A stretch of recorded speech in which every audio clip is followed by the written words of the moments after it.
नमस्कार दोस्तों, stock market studies में फिर से एक बार आपको बहुत-बहुत स्वागत है। मुझे बहुत सारे कमेंट्स भर-भर के आए कि सर एक बार कुछ small cap type chemicals company के बारे में ज़रूर डिस्कशन करिए।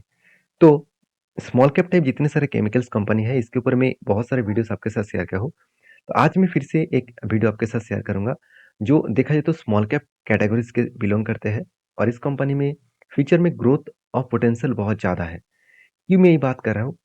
इस वीडियो में आपके साथ में सारे पॉइंट्स शेयर करूँगा और उस पॉइंट के हिसाब से आपको ज़रूर देखने को मिलेगा कि जितने सारे केमिकल्स कंपनीज़ के बारे में चर्चा करूँगा, उस कंपनी में अपकमिंग टाइम्स में किस तरीके से ग्रोथ हो सकते हैं। देखिए, फिलहाल के लिए केमिकल्स कंपनीज़ के ऊपर हालत खराब है, क्योंकि केमिकल का जो प्रोडक्ट का जो डिमांड है, वो कम हुआ है और डिमांड कम होने के कारण देखा जाए तो जितने सारे small cap type categories chemicals company है, उसका हालत और भी बिगड़ चुके हैं और लगातार-लगातार वो गिरते ही जा रहा है। तो उस सिचुएशन में भी कौन-सा कंपनी आज भी खड़ा हुआ है और आज भी एक पॉजिटिव मोमेंटम दिखा रहा है, तो उसके ऊपर हम लोग चर्चा करेंगे। तो एक-एक करके सारे डिटेल्स दिखेंगे, तो वीडियो को लास्ट तक ज़रूर देखना और अभी तक अपने चैनल को सब्सक्राइब नहीं किया तो ज़रूर कर लीजिएगा। टेलीग्राम को जॉइन नहीं किया, वो भी कर सकते हैं। लर्निंग पर्पज़ से सब कुछ अपडेट्स वहाँ पे आपको मिल जाएगा। उसके साथ-साथ एक बात मैं ज़रूर कहूँगा, इस वीडियो को प्लीज़ कोई भी रिकमेंडेशन मत समझना। इस वीडियो को टोटली एजुकेशन पर्पस में आपके साथ शेयर किया जा रहा है। आपने कमेंट्स किए, उसी बेसिस में मैं जानकारी देने के लिए वीडियो को आपके साथ शेयर कर रहा हूँ। किसी भी कंपनीज़ के ऊपर काम करना है, तो आपके रिस्क के हिसाब से आपका जो एडवाइज़र है, उसके साथ बातचीत करके ही काम करना। तो चलो अभी देख लेते हैं कौन-सा कंपनी है इस वीडियो के अंदर। फर्स्ट जो कंपनी है जिसके बारे में चर्चा करूँ, उसका नाम है विष्णु केमिकल्स लिमिटेड। देखिए, विष्णु केमिकल्स लिमिटेड के बारे में चर्चा करूँ, तो ये एक छोटा-सा कंपनी है, करीबन 2000 करोड़ के आसपास इस कंपनी का मार्केट कैप है और इस कंपनी भी केमिकल मैन्युफैक्चरिंग करते हैं। तो चलो इस कंपनी का प्रोडक्ट डिटेल्स देख लेते हैं। कंपनी के ओवरव्यू के बारे में बात करूँ तो कंपनी 30 साल पुराना कंपनी है। 10 से भी ज़्यादा इसका यूज़र एप्लीकेशंस इंडस्ट्रीज़ है। 4 अलग-अलग मैन्युफैक्चरिंग यूनिट्स है और 40 एक्सपोर्ट मतलब कंपनी 40 कंट्रीज़ को प्रोडक्ट को एक्सपोर्ट करते हैं। 1000 से भी ज़्यादा इसका वर्कफ़ोर्स है, मतलब इसका एम्प्लॉइज़ है और 100 से भी ज़्यादा इसका कस्टमर बेस है। तो कंपनी की एक स्ट्रेंथ यहाँ पे सबसे पहले देखने को मिला है। अभी ग्लोबली मार्केट की इसका प्रेजेंस देखिए, यूएस में भी है, लैटिन अमेरिका में है, अफ्रीका में, यूरोप में, एशिया में तो ज़रूर देखने को मिलेगा और एशिया में इसका अलग-अलग जगह पे प्लांट भी है। यहाँ पे कहाँ-कहाँ पे कंपनी प्लांट बना के रखा है, आप देखेंगे तो हाँ, यहाँ पे ऑस्ट्रेलिया भी है और देखिए टोटल 40 कंट्रीज़ को प्रोडक्ट को बेचते हैं। तो इंडिया में कहाँ-कहाँ पे प्लांट्स है, जैसे हैदराबाद में है, साथ ही साथ देखा जाए तो श्रीकालहस्ती में भी देखने को मिलेगा, वाइजैक में देखने को मिलेगा, साथ ही साथ अ, कुछ विहाल में भी देखने को मिलेगा। तो अलग-अलग जगह पे कंपनी का प्रेजेंस देखने को मिला है। तो कंपनी के जो प्रोडक्ट है आप देखेंगे तो कंपनी सोडियम जो डाइक्रोमेट है उस तरीके से प्रोडक्ट के ऊपर कंपनी काम करते हैं और कंपनी का जो मतलब डेरिवेटिव्स प्रोडक्ट है आप देखेंगे तो बेसिक क्रोम जो सल्फेट है मतलब क्रोमियम जो सल्फेट है, साथ ही साथ क्रोमियम ऑक्साइड जो ग्रीन है, क्रोमियम एसिड जो है, इस तरीके से प्रोडक्ट्स को कंपनी बेचते रहते हैं। इंडस्ट्रीज ओवरव्यू के बारे में बात करूँ तो 1.5 million metric ton globally market में कंपनी केमिकल्स प्रोडक्ट को बेचते रहते हैं। जहाँ पे तुर्की, यूएस, साउथ अफ्रीका में ज़्यादा से ज़्यादा प्रोडक्ट को बेचा जाता है। कंपनी की जो कैपेसिटी है वो 80,000 मेट्रिक टन पर एनम के आसपास है। कंपनी डोमेस्टिकली 56% को प्रोडक्ट को बेच रहे हैं और एक्सपोर्ट कर रहे हैं 44% और इसी के चलते कंपनी आज प्रॉफिटेबल में है। अगर इंडिया में ज़्यादा ना ना बेचकर अगर बाहर कंट्रीज में ज़्यादा बेचते तो आज हालत थोड़ा सा बिगड़ता हुआ देखने को मिल सकता था। अभी कंपनी का फाइनेंशियल डिटेल्स के बारे में बात करूँ तो सेल्स देखिए, कंपनी का सेल्स 770 करोड़ से बढ़ के हो चुके हैं 1400 करोड़ के आसपास। तो 5 साल में कंपनी अलग लेवल का प्रेजेंस दिखाया है। कंपनी डबल के आसपास सेल्स को ग्रोथ किया। प्रॉफिटेबिलिटी भी लगातार बढ़ते चले गए 24 करोड़ से और भी ज़्यादा तेजी से प्रॉफिट ग्रोथ देखने को मिला 137 करोड़ के आसपास और नेटवर्क भी कंपनी का बढ़ चुके हैं 140 करोड़ से बढ़ के हो चुके 414 करोड़। तो अलग लेवल का यहाँ पे ग्रोथ देखने को मिला है। अभी कंपनी के फाइनेंशियल डिटेल्स के बारे में बातचीत तो कर चुका हूँ। अभी बैलेंस शीट के बारे में बात करूँ तो कंपनी का रिजर्व बढ़ा और कंपनी का कर्जा भी बढ़ा। कंपनी कर्जा कितना लिया? अभी कंपनी का कर्जा ना के बराबर ही है, उतना ज़्यादा कर्जा नहीं है और कंपनी के हाथ में कैश भी है, प्रमोटर के पास अच्छा खासा होल्डिंग्स भी है। एनुअली इनकम भी अच्छा खासा कर रहा है और कंपनी का वैल्यूएशन अभी सस्ते में देखने को मिला है। आरओसी, आरओई दोनों ही बेस्ट देखने को मिला है। तो कंपनीज के जो इन्वेस्टर है उसके बारे में चर्चा करूँ तो देखिए एफएस के पास ना के बराबर होल्डिंग था और डीएस के पास भी ना के बराबर होल्डिंग था। आज एफएस और डीएस दोनों ने ही माल उठा लिया। इसका मतलब कुछ ना कुछ पॉजिटिविटी तो हो सकता है। तो इंस्टीट्यूशन के पास उतना ज़्यादा माल नहीं है, मगर पब्लिक के पास और प्रोमोटर के पास भर-भर के होल्डिंग्स देखने को मिलेगा।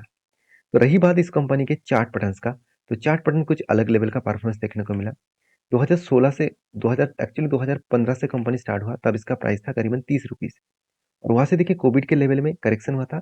उसके बाद कंपनी पीछे मुड़ के नहीं देखा, कंटिन्यूअसली जर्नी किया और कोविड लेवल से टॉप लेवल तक देखूँ तो ऑलमोस्ट कंपनी 4,500 4,800% के आसपास रिटर्न दे चुके हैं। तो कंपनी तो ये तो सिर्फ शुरुआत की है, तो बाकी आगे-आगे देखिए कंपनी होता क्या है। तो कंपनी इसके ऊपर रिसर्च करिए, उसके बाद कुछ डिसीज़न लीजिए। नेक्स्ट जो कंपनी है जिसके बारे में चर्चा करूँ, उसका नाम है विधि स्पेशलिटी फूड्स इंग्रीडिएंट्स लिमिटेड। देखिए स्पेशलिटी फूड इंग्रीडिएंट्स मतलब क्या है?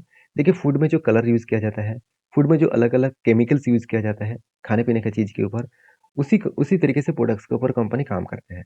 और कंपनी की सबसे खासियत ये है कि company is Asia's second largest food colour manufacturing company है। मतलब खाने-पीने के जो कलर्स होते हैं, वही कंपनी बनाते हैं। अगर इस कंपनी के आप लिस्ट देखेंगे तो आपको ध्यान से देखना, यहाँ पे आइसक्रीम वगैरह, फूड्स वगैरह, साथ ही साथ मेडिसिन वगैरह और खाने-पीने का जो चीज़ है, चॉकलेट्स वगैरह, ये सारे चीज़ के ऊपर जो कलर यूज़ किया जाता है, उसी कलर्स को विधि स्पेशलिटी फूड्स कंपनी बनाते हैं। तो कंपनी के कुछ खासियत पॉइंट्स देखने को मिला। जैसे कंपनी न्यू कैपेसिटी को एडिंग करने वाला है, जो 350 मेट्रिक टन पर सॉरी टन पर एनम देखने को मिला था, वो बढ़ के कंपनी करने वाला है 675 मेट्रिक टन के आसपास। कंपनी का जो इन्वेस्टमेंट कैपेसिटी है, वो 70 करोड़ के आसपास कंपनी फंड रेज कर चुके हैं। उस 70 करोड़ के आसपास कंपनी फंड को इन्वेस्टमेंट करने वाला है। कंपनी की डेप्थ ऑफ इक्विटी एकदम ना के बराबर देखने को मिलेगा और कंपनी ऑलमोस्ट सिर्फ इंडिया में नहीं, बाहर की कंट्रीज को भी कंपनी प्रोडक्ट को सेल अप करते हैं और कंपनी का कैपेसिटी आप देख सकते हैं, 1995 में 30 के आसपास था और आज वो बन चुके हैं, सॉरी 2025 तक बन जाएगा 1000 के आसपास। फिलहाल के लिए 675 के आसपास है, तो अलग लेवल का ग्रोथ देखने को मिलेगा। तो सोचिए कंपनी किस तरीके से तेजी से ग्रोथ कर रहा है। तो देखिए ग्लोबली फूड कलर के हिसाब से देखा है तो 2021 से 2025 तक डेटा के हिसाब से देखा है तो 4.7% के आसपास सीएजआर के आसपास ग्रोथ हो रहा है और कंपनी 1500 से 1700 करोड़ के आसपास कंपनी देखा जाए तो एक्सपेक्ट कर रहा है कि इस तरीके से ग्रोथ होने का चांसेस है अपकमिंग इस इंडस्ट्रीज के ऊपर। तो कंपनी एक्सपोर्ट देखिए बहुत ज़्यादा कंपनी एक्सपोर्ट करते हैं। कंपनी डोमेस्टिकली मतलब इंडिया में देखा जाए सिर्फ 5% का प्रोडक्ट बेचते हैं, बाकी 95% प्रोडक्ट वो डोमेस्टिकली सॉरी इंटरनेशनल लेवल में कंपनी बेचते रहते हैं। तो ये कंपनी के लिए एक मैं वीकनेस पॉइंट भी कहूँगा क्योंकि ग्लोबली मार्केट में अगर कुछ नेगेटिव सेंटीमेंट क्रिएट हुआ तो इस कंपनी का प्रोडक्ट का डिमांड कम हो जाएगा। तो बाकी कंपनी अभी फिलहाल के लिए तो ठीक-ठाक ही चल रहा है। अभी देखिए कंपनी का प्रोडक्ट कहाँ-कहाँ पे यूज़ किया जा रहा है। देखिए फूड एंड बेवरेजेस मतलब खाने-पीने का जो फूड एंड बेवरेजेस है उसके ऊपर, कॉस्मेटिक्स के ऊपर, साथ ही साथ जो अ, देखा जाए तो जो बेकरी फार्म है उसके ऊपर भी यूज़ किया जा रहा है। पर्सनल केयर प्रोडक्ट के ऊपर भी यूज़ करते हैं। पेट फूड के ऊपर मतलब जो पेट्स है घर में जो पेट्स रहते हैं उसके खाने-पीने की चीज़ को भी कलर करने के लिए यूज़ किया जाता है। फार्मास्यूटिकल्स प्रोडक्ट के ऊपर जो हम लोग कैप्सूल वगैरह, जो टैबलेट्स वगैरह हम लोग लेते हैं, उसके भी कलर्स किया जाता है। Home care and personal care products के ऊपर भी कलर करने का जो प्रोडक्ट है, वो यही कंपनी बनाते हैं। तो कंपनी का ग्रोथ ऑफ कैपेसिटी कितना देखिए, वर्ल्ड एशिया के second largest food colour manufacturing company है और कंपनी का देखिए कैपेसिटी कितना बढ़ चुके हैं। कंपनी पहले जो कैपेसिटी था 3,500 करोड़ के आसपास पर एनम में, वो एक्सपेक्ट किया जा रहा है कि 8,500 करोड़ तक कंपनी ग्रोथ करा पाएँगे। और कंपनी का जो प्रेजेंस है 80 कंट्रीज के ऊपर 6 कंटिनेंट्स के ऊपर काम करते हैं मतलब 80 कंट्रीज को प्रोडक्ट को बेचते हैं। तो सोचिए कितना ग्रोथ और पोटेंशियल कंपनी के ऊपर देखने को मिला है। तो इस कंपनी का सबसे जो मुझे बेस्ट पॉइंट लगा इसका कस्टमर बेसिस। आप देखेंगे तो कस्टमर कौन है? ब्रिटानिया। मतलब जितने सारे आप खाने-पीने का चीज़ बड़े-बड़े कंपनी से खरीदते हैं, उसका केमिकल्स का जो फूड का जो कलर है, वो यही कंपनी सप्लाई करते हैं। जैसे ब्रिटानिया है, हिंदुस्तान यूनिलीवर है, प्रॉक्टर एंड गैम्बल है, मतलब पीएनजी जिसको कहा जाता है, पेप्सी भी इसका ब्रांड्स है, मार्स भी है, नेस्ले भी है। साथ ही साथ आप देखेंगे कोका कोला, पेप्सी जार और साथ ही साथ आईटीसी सोनिक भी इसका कस्टमर है, सिप्ला भी इसका कस्टमर है, पार्ले-जी भी इसका कस्टमर है, तो कैडिला हेल्थ इसका कस्टमर है। तो साथ अलग-अलग कैटेगरीज़ कस्टमर इसके पास है, तो कंपनी अलग लेवल का ग्रोथ भी कर चुके हैं। और कंपनी सबसे ज़्यादा प्रोडक्ट कहाँ पे बेचते हैं? आप देखेंगे तो सबसे ज़्यादा 53% का जो प्रोडक्ट बेचा जा रहा है, वो अमेरिकाज़ में है। उसके बाद ऑस्ट्रेलिया में 19%, उसके बाद यूरोप कंट्रीज़ में 17%, उसके बाद अफ्रीका में 17 से सॉरी अफ्रीका में 4% और मिडल ईस्ट कंट्रीज़ में 7%। तो ऑल ओवर वर्ल्ड मार्केट में कंपनी किस तरीके से डोमिनेट करते हैं, आप देख सकते हैं। तो ये था कंपनीज़ का डिटेल्स। अभी कंपनी का फाइनेंशियल डिटेल्स के बारे में चर्चा कर लेता हूँ। देखिए, फाइनेंशियल डिटेल्स के बारे में बात करूँ तो कंपनी के जो सेल्स का आंकड़ा है, वो कुछ इस तरीके से देखने को मिला है। शानदार ग्रोथ हुआ था, अभी ग्रोथ थोड़ा-सा कम हुआ। तो कंपनी के प्रॉफिटेबिलिटी के बारे में बात करूँ, तो प्रॉफिट में भी ग्रोथ देखने को मिला था। अभी फिलहाल के लिए 2023 में कम हुआ, क्योंकि जिस तरीके से कंपनी का सेल्स कम हुआ, उसी तरीके से कंपनी का प्रॉफिट मार्जिन भी कम हुए। नेटवर्क कंपनी का बढ़ता हुआ देखने को मिले। अभी कंपनी के जो पी रेशियो है, वो देखेंगे तो इंडस्ट्रीज पी रेशियो से थोड़ा सा ज़्यादा है। आरओसी आरओई एवरेज के आसपास है। इनकम भी है, प्रोमोटर के पास होल्डिंग्स भी देखने को अच्छा खासा मिलेगा, और कर्जा ना के बराबर है, हाथ में कैश भी है। अभी यही चीज़ बैलेंस शीट के हिसाब से बात करूँ तो कंपनी का बोरिंग्स सेम रेंज में है। अभी भी पहले भी 40 करोड़ था, आज भी 40 करोड़ है। रिजर्व बढ़ता हुआ देखने को मिले। कंपनी का फिक्स्ड एसेट भी लगातार बढ़ते चले गए। इसीलिए शायद इन्वेस्टर भी धीरे-धीरे करके इस कंपनी के ऊपर होल्डिंग को ऐड कर रहा है। जैसे एफएस के पास छोटा-मोटा होल्डिंग्स है, मगर डीएस के पास कोई भी होल्डिंग्स नहीं है। बाकी पब्लिक के पास होल्डिंग दिखेगा, क्योंकि कंपनी बहुत छोटा है, 2004 140 करोड़ के आसपास है। तो इस कंपनी के चार्ट पैटर्न के बारे में बात करूँ, जब से कंपनी स्टार्ट हुआ, तब इसका प्राइस था करीबन 58 रुपीज़, और तब से लेकर कंपनी आज तक जो रिटर्न जनरेट करके दिया, आप देखेंगे तो कंपनी टॉप लेवल तक देखूँ, तो ऑलमोस्ट ऑलमोस्ट कंपनी की जो रिटर्न है, वो आप देखेंगे तो 800% के आसपास रिटर्न दिया। तो फिलहाल के लिए इस कंपनी एक ही रेंज के ऊपर कंपनी वॉल्यूम कर रहा है। तो इस कंपनी को बस स्टडी करना, उसके बाद कुछ डिसीजन है तो आपका मुझे जरूर कमेंट्स करना। देखिए, आप जो लोग मुझे कमेंट करते रहते हैं, सर इसका टारगेट कितना होगा, इसका रेंज कितना तू जा सकते हैं। देखिए, इस तरीके से कमेंट्स का मैं आंसर नहीं दे पाऊंगा, क्योंकि सेबी के रूल्स के खिलाफ हो जाएगा। तो प्लीज़, मैं कोई रिकमेंडेशन नहीं दे सकता, क्योंकि मैं कोई सेबी रजिस्टर्ड पर्सन नहीं हूँ। मैं आपको कंपनी के बारे में जानकारी दे सकता हूँ। उस जानकारी को लेकर आप काम जरूर करने के लिए स्टडी को आपको जरूर करना होगा। तो नेक्स्ट जो कंपनी है जिसके बारे में चर्चा करूँ, उसका नाम है Manorama industries limited.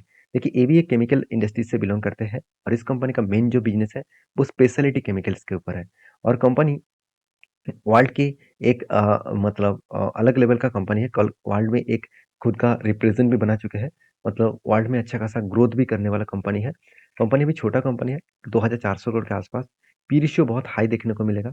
ROC ROE दोनों ही देखा जाए तो ज़्यादा नहीं है, एक एवरेज लेवल के आसपास है। कर्जा थोड़ा सा ज़्यादा है, हाथ में कैश भी है और इनकम भी हो रहा है, और प्रोमोटर के पास होल्डिंग्स भी अच्छा खासा है। तो ये सारी चीज़ को देखने से पहले कंपनी का कुछ इंपॉर्टेंस पॉइंट भी देखना होगा। देखिए, सबसे पहले कंपनी का प्रोडक्ट देखना होगा। कंपनी का प्रोडक्ट क्या है? आप देखेंगे कोको जो बटर्स है, कोको बटर्स जो इक्विपमेंट्स है, वो कंपनी बनाते हैं। साथ ही साथ सेल जो बटर है, सेल मतलब स्ट्रेन है, साथ ही साथ मैंगो स्ट्रेन है। तो इस तरीके से प्रोडक्ट बनाते हैं। मतलब जो फ्लेवर हम लोग यूज़ करते हैं, खाने-पीने का चीज़ में, तो वो फ्लेवर कंपनी बनाते हैं। तो बटर जैसे प्रोडक्ट के ऊपर कंपनी का ज़्यादा से ज़्यादा ध्यान है। अभी आप देखेंगे तो चॉकलेट्स वगैरह और जो मतलब पर्सनल केयर में यूज़ करने वाला जो प्रोडक्ट है, उसके ऊपर जो केमिकल्स यूज़ किया जाता है, वही कंपनी मनोरमा इंडस्ट्रीज़ लिमिटेड बनाते हैं। तो कंपनी देखिए अलग-अलग मैन्युफैक्चरिंग प्लांट्स भी बना के रखे हैं, और कंपनी ये भी बता रहा है कि अपकमिंग टाइम्स में बहुत ज़्यादा जो कैपेक्स है, वो बढ़ाने वाला है। लगातार वो कैपेक्स को बढ़ाएँगे, और ग्रोथ भी बढ़ाने के लिए वो बहुत ज़्यादा काम करने वाला है। तो कंपनी अलग-अलग फैक्ट्रीज़ भी बना के रखे हैं, उस फैक्ट्रीज़ के बेसिस में कंपनी आगे बढ़ रहा है। तो कंपनी की जो कैपेसिटी है, सीड्स मिल के हिसाब से कंपनी किस तरीके से कैपेसिटी को ग्रोथ किया आप देख सकते हैं। साथ ही साथ सॉल्वेंट जो एक्सट्रैक्शन जो प्लांट्स हैं, वो भी आप किस तरीके से ग्रोथ हो आप देख सकते हैं। तो अलग-अलग जो प्रोडक्ट्स हैं पैकेजिंग डिपार्टमेंट में, साथ ही साथ रिफाइनरी डिपार्टमेंट में, वो भी यहाँ पे डेटा आप देख सकते हैं। तो इस कंपनी का देखिए सबसे प्लस पॉइंट क्या है, बहुत ज़्यादा सर्टिफाइड है इस कंपनी के पास। अलग-अलग कंट्रीज़ के भी सर्टिफ़िकेशन कंपनी लेके रखे हैं, क्योंकि देखिए कोई केमिकल्स प्रोडक्ट, फार्मास्यूटिकल प्रोडक्ट बनाने के लिए बहुत ज़्यादा सर्टिफ़िकेट का ज़रूरत पड़ता है, क्योंकि केमिकल के ऊपर बहुत सारे सर्टिफ़िकेट का अगर राय उसको ना मिले, तो वो प्रोडक्ट वो नहीं बना पाएँगे। तो इसलिए कंपनी ग्लोबली मार्केट से जितने सारे सर्टिफ़ाइड होना चाहिए, वो सारे के सारे लेके रखा है। तो ये कंपनी के लिए एक बेस्ट पॉइंट ज़रूर कहूँगा। कंपनी का कुछ कस्टमर बेसिस आप देखेंगे, तो सबसे बड़े कस्टमर इसका नेस्ले होगा, और उसके साथ-साथ आप देखेंगे तो मंजुलिस भी इसका कस्टमर्स है। साथ ही साथ आप देखेंगे तो लॉरियल भी इसका कस्टमर है। साथ ही साथ यूनिग्रा इसका कस्टमर है। तो इस तरीके से अलग-अलग जो वो मतलब कस्टमर इसके बेस में है, क्योंकि कंपनी खाने-पीने का चीज़ से लेकर चॉकलेट से लेकर, फूड से लेकर, कॉस्मेटिक्स से लेकर प्रोडक्ट बनाते हैं, तो उसी बेसिस में कस्टमर देखेगा। अभी कंपनी के जो फाइनेंशियल डिटेल्स है, वो मैं चलो आपके साथ शेयर करता हूँ। सबसे पहले कंपनी का जो सेल्स का ग्रोथ है, वो आप देखेंगे तो रेवेन्यूज़ लगातार बढ़ते चले गए। 106 करोड़ से 5 साल में कंपनी 350 करोड़ तक पहुँच चुके हैं। प्रॉफिट के बारे में बात करें तो कंपनी का प्रॉफिटेबिलिटी 19 करोड़ से बढ़ के हो चुके हैं 29 करोड़। नेटवर्क के बारे में बात करें तो कंपनी का 104 करोड़ से बढ़ के हो चुके हैं 290 करोड़, मतलब 300 करोड़ के आसपास। तो अलग लेवल का ग्रोथ ऑफ पोटेंशियल देखने को मिला है। तो कंपनीज के ऊपर एज ए कंपनीज के जो परफॉर्मेंस है उसके बारे में चर्चा करूँ तो कंपनी का जो क्वार्टरली रिजल्ट है वो कुछ सेल्स लगातार तो बढ़ते चले गए। मैं यहाँ पे क्वार्टरली रिजल्ट नहीं दिखाऊंगा, ऑलमोस्ट आपको ईयर ऑफ ईयर बेसिस में रिजल्ट दिखा चुका हूँ। अभी कंपनी का रिजर्व के बारे में बात करूंगा। 4 करोड़ से बढ़ के हो चुके 304 करोड़। तो कर्जा 6 करोड़ से बढ़ के हो चुके 250 करोड़ के आसपास। अभी कर्जा इतना क्यों लिया गया? क्योंकि कंपनी ने उतना ज्यादा प्रॉफिट नहीं किया, 30 करोड़ के आसपास प्रॉफिट किया। और कंपनी का प्रोजेक्ट कितना मिल चुके हैं? कंपनी का प्रोजेक्ट मिल चुके हैं करीबन 22 करोड़। तो 22 करोड़ तो कंपनी का प्रोजेक्ट मिला, और कंपनी को पेमेंट कितना करना है? 12 करोड़। तो इस पैसे को कंपनी के हाथ में नहीं है, तो इसलिए कंपनी ने बिजनेस को एक्सपेंड करने के लिए, कैपेक्स को बढ़ाने के लिए कंपनी कर्जा उठाया। अभी कंपनी के इन्वेस्टर के बारे में चर्चा करूँ तो एज ए प्रोमोटर एफआईडीएस पब्लिक हर कोई व्यक्ति इस कंपनी के ऊपर निवेश करके रखे हैं। तो बाकी आप इस कंपनी के ऊपर क्या राय रखते हैं, जरूर कमेंट्स करना। जब से कंपनी स्टार्ट हुआ तब इसका प्राइस था करीबन 33 रुपीज, और तब से लेकर कंपनी आज टॉप लेवल में देखूँ तो 1300% के आसपास रिटर्न दिया। तो बाकी इस कंपनी के सारे पॉइंट्स मैं आपके साथ शेयर किया हूँ। अगर किसी भी एक कंपनी के ऊपर काम करना है तो प्लीज़ रिसर्च करके ही काम करना। वीडियो में अगर जानकारी अच्छा मिले तो प्लीज़ लाइक करना, दोस्तों के साथ भी शेयर करना, चैनल को भी सब्सक्राइब करना। मिलते हैं नेक्स्ट वीडियो में, तब तक के लिए अच्छे से रहिए, अपने ख्याल रखिए।